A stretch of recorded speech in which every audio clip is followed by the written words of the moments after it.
pesky Capitals, eh? So, um, so essentially, yeah, you take your, um, see, you press that button and whatnot. Go into the. All we need to do is win the game. All we need to do is win a game. Okay. Or even just get an overtime loss or a shootout loss.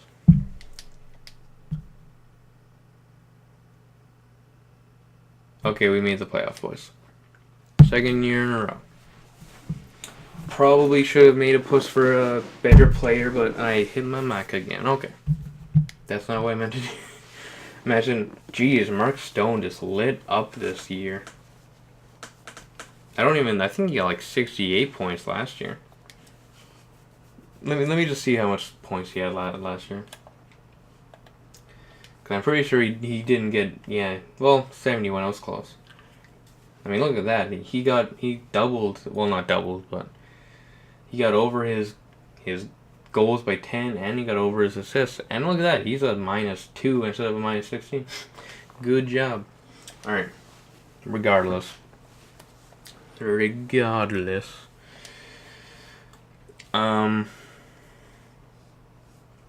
So yeah, you put down what you want for Joe Thornton, and you get like a few slots, right?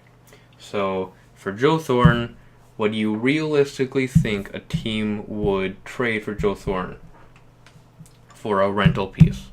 84 overall, strictly rental, and he has a 7-year hit. So you would put down on Joe Thornton's side salary retention and put it like all the way to 50% because that's all you can do. Or sorry, that's the max you can go. So it will be a 3.5 mil hit for just for like half a season. And then you put down on the opposing team side, you would put down whatever you would want. So what do you think you would want for Joe Thornton realistically? I would think maybe a first round pick and a top 6 forward, top 4 defenseman kind of ish prospect, right? And then teams leading up to the trade deadline would give you trades, and then you could work with those opposing GMs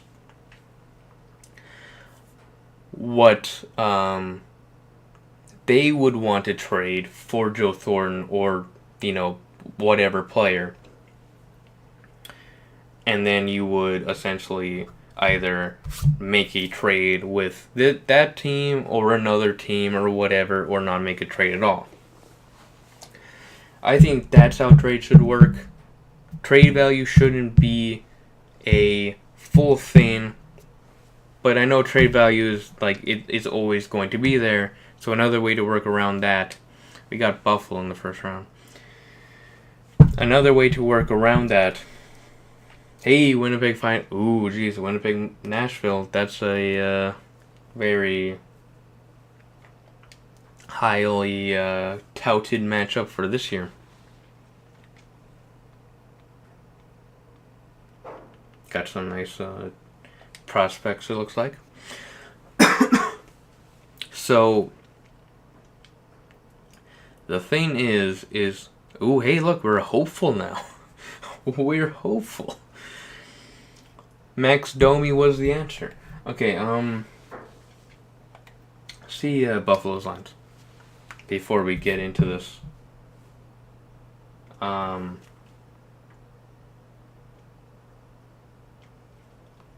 Did they? Oh, okay. They didn't trade Kessler. Okay. So,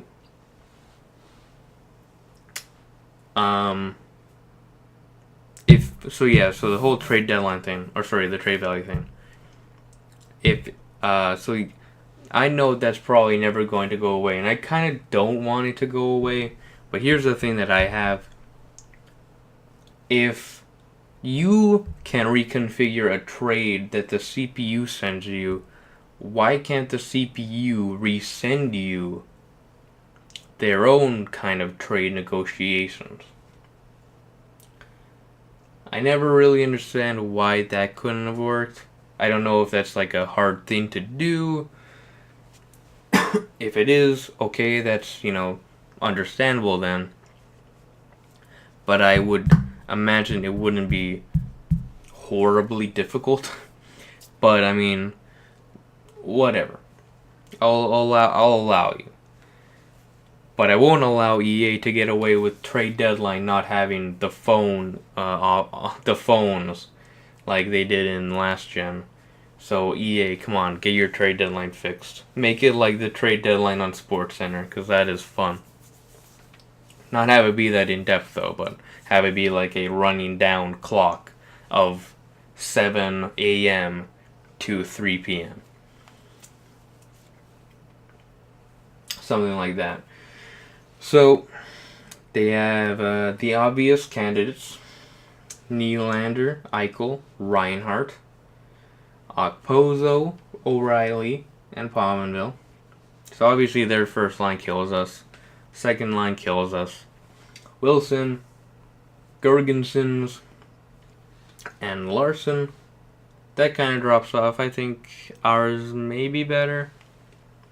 And then Molson, Josephson, and Baptiste, ours is better. So I think our bottom six is better, but their top six is better.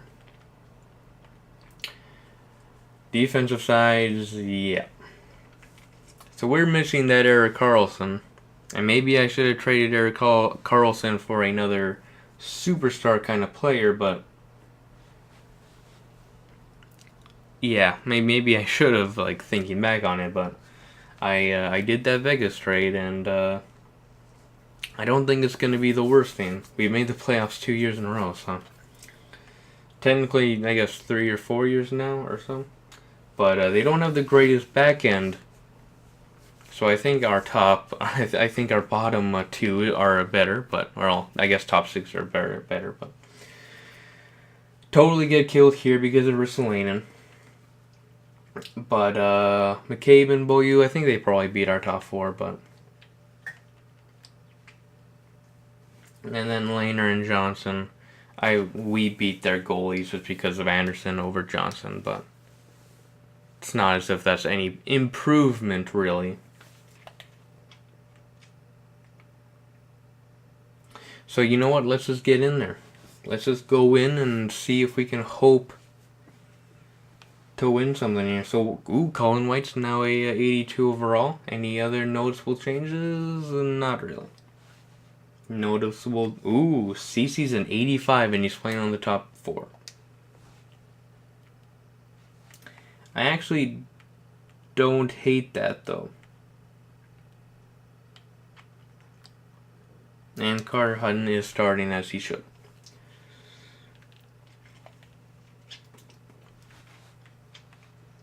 Alright, so let's just go in. Just get into the game. Well, not get into the game, obviously, but simulate up to this day, and hopefully we can avenge our first loss to Toronto. Anaheim and Dallas win their first game. Carolina and Tampa Bay wins there, so we don't have to deal with Toronto. Surprisingly, they did not make the playoffs. I wonder where they ended up. Toronto just ended up missing out by 3 points. Wow. Yeah, but Buffalo got second. See if Vegas made it. Vegas did not make it. It's probably going to be another, like, 12 pick, though. Chicago did make it, but geez, 5 teams in the Central got over 90. Every team got over 80, though. Like, geez. So did the Metro, though, but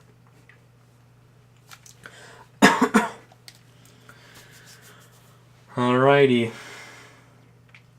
First game against Buffalo. They got more points than us. Obviously. They were second.